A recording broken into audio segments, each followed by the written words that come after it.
Chat, y'all know who it is. It's your boy, I'm that guy, and today we're looking at BlackRock, the conspiracies that you don't know. Now, chat, a lot of people say BlackRock owns everything. Well, on this channel, we like to encourage people to now be a part of that everything. Start buying BlackRock stock. You know what I'm saying? Own everything. Own a piece of the thing that owns everything. Don't complain about it. Don't be like, what are we going to do? They're corporate overlords. Be the overlord. Be part of the board. Be part of be a shareholder. Is $10.6 trillion. That's more than half the United States GDP. Last time, I covered the shady consulting group McKinsey, and you guys asked for one thing. BlackRock. So here we are. BlackRock is the subject of a lot of speculation online. There is a robot that controls more wealth than any country on earth. Really, the commander-in-chief is Larry Fink. They have stock in 95% of Fortune 500 companies, and they've been hired by governments across the world to help manage financial crises and even just conduct normal operations. That means that pretty much any time you interact with the economy, working, buying stuff, driving a car, going to the bank, anything, you're interacting with BlackRock. But that $10.6 trillion isn't really their money. Don't worry, we'll come back to that. And they claim they're just passive investors, which seems harmless, right? While I love a good conspiracy, and I know there was a cornucopia on the Fruit of the Loom logo, how much of a conspiracy is this really? I wanted to get to the truth behind BlackRock and the other nearly identical asset managers, State Street and Vanguard, known as the Big Three. Are they actively controlling the world and shaping it in their favor? Or are they passive investors just riding the wave of American economic expansion? Stay with me. We'll get to the spooky stuff soon, but first let's talk through some finance basics that give BlackRock their power. What an asset manager actually does, the main product they provide, index funds, their favorite loophole, passivity, and their position in our economy, the not at all terrifying sounding universal ownership. BlackRock is an asset manager, and the service they offer is taking a customer's money and making more money out of it. Their existence relies upon an important invention of the 70s. This one bed's only $119. More exciting, the index fund. It was pioneered by the first CEO of Vanguard, and it offers investors a way to invest in many stocks at once. So instead of betting a lot on a few individual companies, you bet a little bit on every company in the whole index, basically just the whole market itself. The index at least steers a steady course. It's like instead of betting on a single horse, you're betting on all the horses at once. And index funds are a form of mutual fund, the more general way people pool their money together to make big investments. But someone needs to be the one to pool all that money together and manage it, and that's an asset manager, i.e. BlackRock. Index funds and ETFs are their main products, and they're pretty similar. They're popular because they're lower risk, have more consistent returns, and are cheaper for asset managers because they don't have to pay a guy to place bets all day, which studies show they are not very good at. Just ignore the folly of short-term speculation. It's absolutely a loser's game. So if the market is up 7% today, so is your index fund. Instead of constantly buying and selling shares, which is what active investors do, BlackRock and these big asset managers buy a little bit of every company and just hold on to those. Chat, and this is what we like to call in the game a pussy move, alright? Pussies do this, alright? When you become rich, alright, you can sit down on your little pussy and then you could do this shit. But for us options traders, we don't look for a slow guaranteed way to make money. We look for the lottery ticket. We want to get to that point where our money makes hundreds of thousands being in one account. Shares basically indefinitely. This is called passive investing, a title that affords them a lot of legal leeway they otherwise wouldn't get. They own so much that it would be impossible for them to sell out of any one stock in one fell swoop. When you think about passive, we can't sell a company as long as they're in the index. Most of the money asset managers manage comes from institutional investors. Those are big pension funds, insurance companies, nonprofits, and university endowments. But while all the money they manage is in the hands of these big institutions, most of it actually comes from regular people. Public and private pension plans, 401k owners, college tuition, and anyone with insurance. This is your money, but it doesn't always come back to you. Nor do you get a say in the companies it gets invested in. While they want good returns on those investments, Contrary to how we think about Wolf of Wall Street type investors, that's not actually their main goal. They make their profits from the fees they charge their clients, not from the returns on the money they invest. I spoke with Benjamin Braun, a professor of political economy at the London School of Economics. He's written a bunch of studies on asset managers' role in our economy and society. The fees you earn if you're BlackRock increase when the market value of the assets you manage increases. You maximize your assets under management by winning over new clients and by getting the clients that you already have to give you more money. When you have $10 trillion, you have to put them somewhere, and eventually that somewhere becomes everywhere.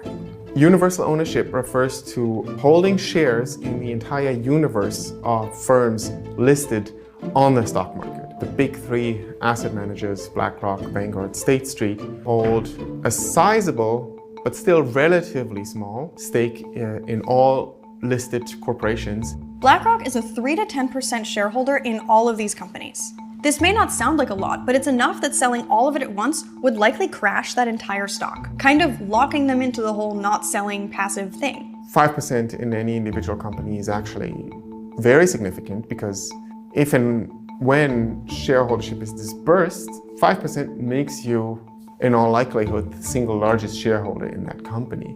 That's why, for example, in a lot of academic studies, 5% is taken as a threshold for control. There's almost no difference between Vanguard, BlackRock, State Street, and even a bunch of other asset managers in terms of their business model. So then you can start and wonder, okay, so if the big three together hold 25% of the shares in any individual company, then you're definitely above the... Damn, bro. Big three own 25% of almost every company listed on the stock market. That is insane. That is insane. I didn't understand the significance of how much 5% was, but that is true because there's a lot of people, you know, a lot of different shareholders that own like 0.1%, owns like certain like bits and pieces, but 5%, when they put it like that, is very significant. The threshold. Let's zoom in on Amazon. The big three own 16% of all outstanding Amazon shares. Jeff Bezos only owns 9%. In theory, universal owners should have an interest in maximizing profits in the long term across the entire economy. And that is not how they operate in practice. The amount of stock you have determines the number of votes you get. BlackRock is almost always in the top 3, maybe 5 if they're feeling broke. So that is a lot of votes. And let's not forget, it's not BlackRock's money that's invested. It's your dad's pension fund and your insurer's massive pile of savings. It sounds crazy, but when you put your money in a pension fund, you sign away your voting rights to the pension fund manager. And then when the pension fund manager puts all their pension funds under an asset manager's control, they sign away all those votes to the asset manager. Kind of pyramid scheme vibes.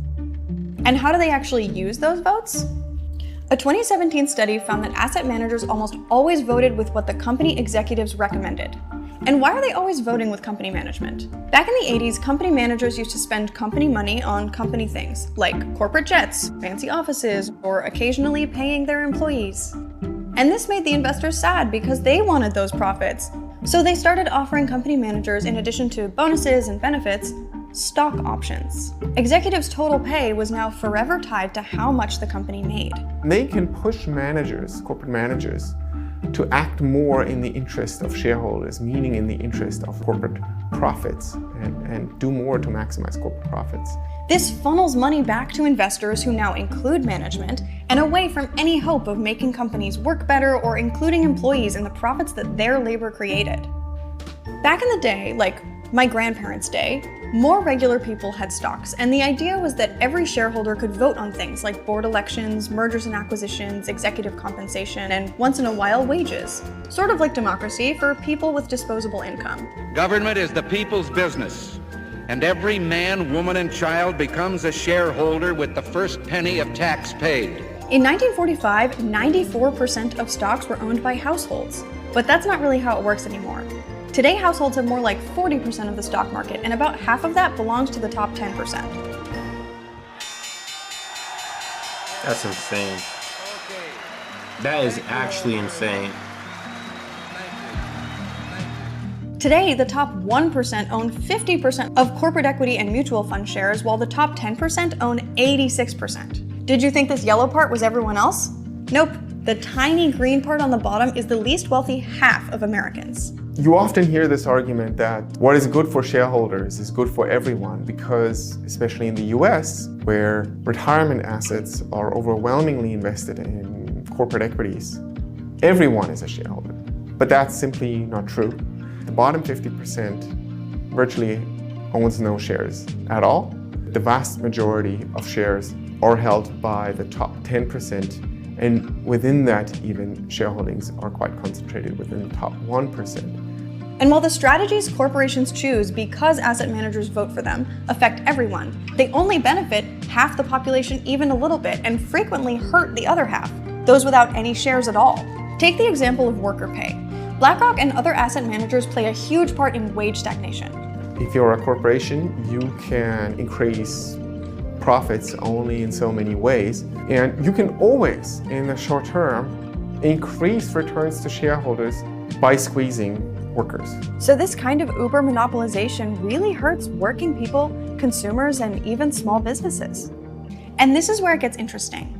There's evidence that this type of universal ownership is in part responsible for why everything is so expensive these days. For example, they have significant stakes in Nike, Adidas, Lululemon, and Under Armour. If one outperforms the other, it's the same from BlackRock's point of view, and sometimes it can even lose investors' money altogether if companies were to start lowering prices to compete. That's the universal ownership logic in action, but it's also an anti-competitive logic in action. The fact that all 5 airlines, all the major banks, for example, in the US have the same large shareholders creates a danger and a risk that these corporations will not engage in competition in the same way they would if they each had different shareholders. Because in that world, each shareholder would root for their company and would hope to outperform the market by the company they waged a bet on. It's sort of like a neo-monopoly where companies don't even have to merge and buy each other anymore because they all send profits to the same guys no matter what. And their large stakes in basically every company affords them friends in high places. From just 2014 to 2015, BlackRock performed over 1,500 private engagements with the companies held in their portfolio. BlackRock reportedly believes that meetings behind closed doors can go further than votes against management, and they typically give management a year before voting against them. They also have a lot of friends in the government. There's a sort of revolving door between BlackRock, the government, and the international bodies that create monetary policy. Things like the US Treasury, Federal Reserve, the central banks of Canada, some European countries, and Sweden, as well as the International Monetary Fund and the World Economic Forum. Since 2004, BlackRock has hired at least 84 former government officials, regulators, and central bankers worldwide. The intersection of politics and business has never been more ongoing. Larry Fink himself is on the board of the WEF and even tried to get himself selected as Hillary Clinton's Treasury Secretary in 2016. And in 2008, they got themselves a pretty sweet deal. Traders saying this is the craziest day they have ever seen in these markets. Veteran traders saying they've never seen anything like it. In the aftermath, the government created the Financial Stability Oversight Council to oversee entities like BlackRock that control a lot of money but aren't banks. The FSOC pointed to BlackRock as an organization that's so big that its failure could cause another collapse, and tried to put additional oversight on them. But BlackRock doubled their political lobbying spending, including running a super targeted ad campaign on the DC Metro, and managed to dodge the oversight that other large financial institutions receive. And let's come back to that loophole they like to call passivity. The people who decide if they're passive enough to continue not to be overseen by the government is BlackRock themselves. Basically, BlackRock and other asset managers have to submit annual letters to self-certify that they've been compliant with the terms of passive investment. That's Damn. Dude, I haven't been saying anything because I've been actually like very interested in like trying to learn their control on basically everything in society. So it's very interesting and very reasonable to see like how even politics, how things like nothing is really controlled by people in a way, like by regular people, which would be like the 90% of people. And It's controlled by BlackRock and State, whatever, and Vanguard. It's like being allowed to write whatever you want on your taxes and then audit yourself. Except if you also had $10 trillion, which, unless you're watching this and you're literally Larry Fink, hey bestie, I'm gonna safely assume you don't. The part that really blows my mind is that while this one company already has their eggs in basically every basket and is making money off seemingly everyone, it goes even deeper than that. The biggest investors in BlackRock are Vanguard and State Street. And the biggest investors in Vanguard are BlackRock and State Street. And the biggest investors in State Street are, you guessed it, BlackRock and Vanguard. Asset managers are the shareholders of asset managers.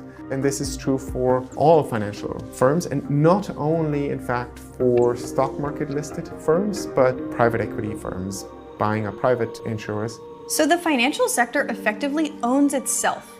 The biggest companies that they own them back, creating this loop that sucks money in and never seems to spit it back out. They play all sides of the game because at a certain point, you can't lose when you play against yourself. So going back to our original questions, does BlackRock own everything? No. But do they control everything? Kinda. They profit off of every bit of your life while controlling just the minimum amount they need to make sure they can continue profiting off of every bit of your life. I mean, dude, that's like... I feel like when people say own, it's like a technicality. It's like, do they own your house? No, they don't own your house. But if they wanted to, they could make you homeless. Like, you don't own my house, but you control the fact if I have a home or not. Which is basically they get paid owning my by house. teachers' retirement funds to do it. And they get away with this by constantly exchanging money for power and utilizing legal loopholes. That's insane. It's worth being pedantic dude. here for a second. They don't own everything. They own shares in everything, which gives them an outsized amount of control. So while they're not necessarily the ones making all the nitty-gritty decisions in every company, it is their influence and this giant structure of universal ownership that continues to make their pie bigger and ours smaller. It's the ultimate endgame of the Investor Management Alliance. Remember the part about how they're responsible for reporting their own passivity to the government? The Consumer Financial Protection Bureau and the FDIC are working to change that and make it so that asset managers that own large chunks of banks like BlackRock are regulated like banks. The asset managers, of course, are not happy, and they are lobbying against this. So regulating them much further is going to prove difficult, and this is a solution to one part of a much larger problem. We no longer have the old system of shareholder democracy. We have something more like a shareholder oligarchy where the people with the most power over where our money and stuff goes are incentivized to make that stuff worse and more expensive and not work for us. But BlackRock didn't create this system, they just used it to their advantage. And I think we deserve a better one, where the people who create the wealth have a say in where it goes. Thanks for watching The Classroom, where controlling the world... That was very interesting. That was very informative. I was captivated, honestly. That's insane. They control everything. I mean, it's so... I don't even know if there's a term to coming back from it. I don't even know if there's a term to come back from it, because it's like, it seems like we're just in the point of no return. We can't tell them to be like, all right, bro, you need to stop. Because if, like, literally, like they said, if they pull out of us, it's almost as if there's a bullet in your heart. You know what I'm saying? It's like, it's dangerous, you know? You can't take this bullet out, because if it does, it'll kill you. But if you leave it in, it'll just make things worse. It's like, it's just like, it slowly just sucks up your nutrients of your, like, in your body. It just consumes. It's a parasite, dude. It's an irremovable parasite. Oh, man.